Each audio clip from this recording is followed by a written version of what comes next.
Muhammad Eki Listianto, pelaku mutilasi perempuan di kontrakannya, diduga kuat akan melakukan perbuatan keji itu lagi. Hal ini terungkap saat Eki ditemukan di kontrakannya di Desa Lambang Sari, Kecamatan Tambun Selatan. Pelaku datang bersama seorang wanita.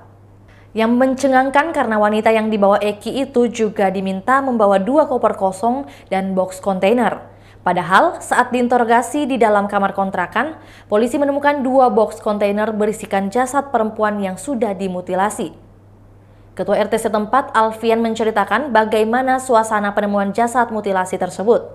Sebelumnya, Eki dilaporkan hilang oleh istrinya, namun Eki justru ditemukan di kontrakan bersama jasad mutilasi. Eki juga bersama seorang wanita saat ditemukan. Rupanya wanita tersebut akan diajak nikah oleh Eki. Wanita tersebut mengaku baru mengenal MEL lewat aplikasi pencari jodoh 2 hari sebelum diamankan, yakni pada Jumat 30 Desember 2022. Hal itu terungkap saat Alfian bersama warga lainnya menangkap MEL yang hendak kembali ke kontrakannya. Namun saat sampai gang, mobil yang ditumpangi MEL dan wanita tersebut malah mundur dan hendak putar balik. Sontak warga langsung berusaha mengejar dan menghentikan mobil tersebut. Sosok wanita yang menumpangi mobil ternyata merupakan pemilik mobil mewah tersebut. Wanita berparas cantik itu mengaku baru mengenal sosok MEL selama 2 hari melalui aplikasi pencari jodoh. Wanita tersebut dinilainya berparas cantik meski mengenakan jilbab dan masker. Alfian juga mengira bahwa wanita tersebut berasal dari kalangan atas. Kepada warga, wanita itu mengaku sebagai seorang pengusaha baju online shop. Di dalam mobil, warga juga menemukan baju-baju wanita yang merupakan barang dagangan milik wanita tersebut. Dikarenakan tak terlibat, wanita tersebut tetap berada di dalam mobil saat MEL diinterogasi polisi di kontrakannya. Meski wanita tersebut baru mengenal MEL, ia langsung diajak untuk menikah oleh pelaku mutilasi wanita itu. Sebelum ditangkap di dekat lokasi, keduanya mengunjungi keluarga wanita yang terletak di Tangerang. Wanita itu menjemput MEL di kontrakannya pada Rabu 29 Desember 2022 sekitar pukul 18.30 waktu Indonesia Barat. MEL kemudian dikenalkan ke keluarga perempuan tersebut yang bertempat tinggal di Tangerang.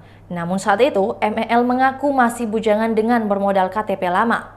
Mereka baru kembali ke kontrakan pada pukul 23.30 waktu Indonesia Barat dan langsung ditangkap oleh warga sekitar. Wanita tersebut kaget mengetahui adanya potongan tubuh perempuan yang disimpan di 2 box kontainer di dalam kontrakan MEL.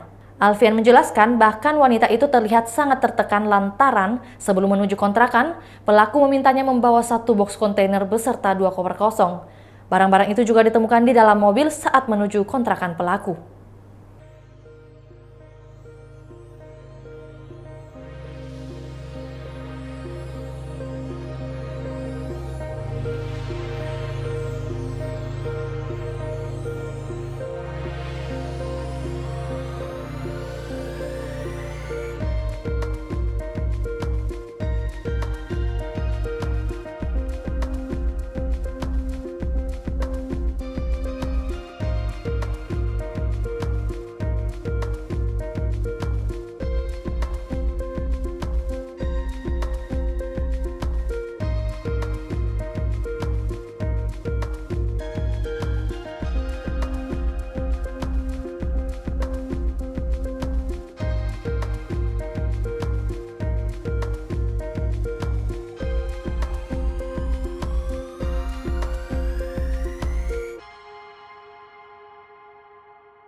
Itulah tadi berita hot news kita pada hari ini. Saksikan berita hot news lainnya hanya di kanal YouTube dan Facebook Tribun Timur.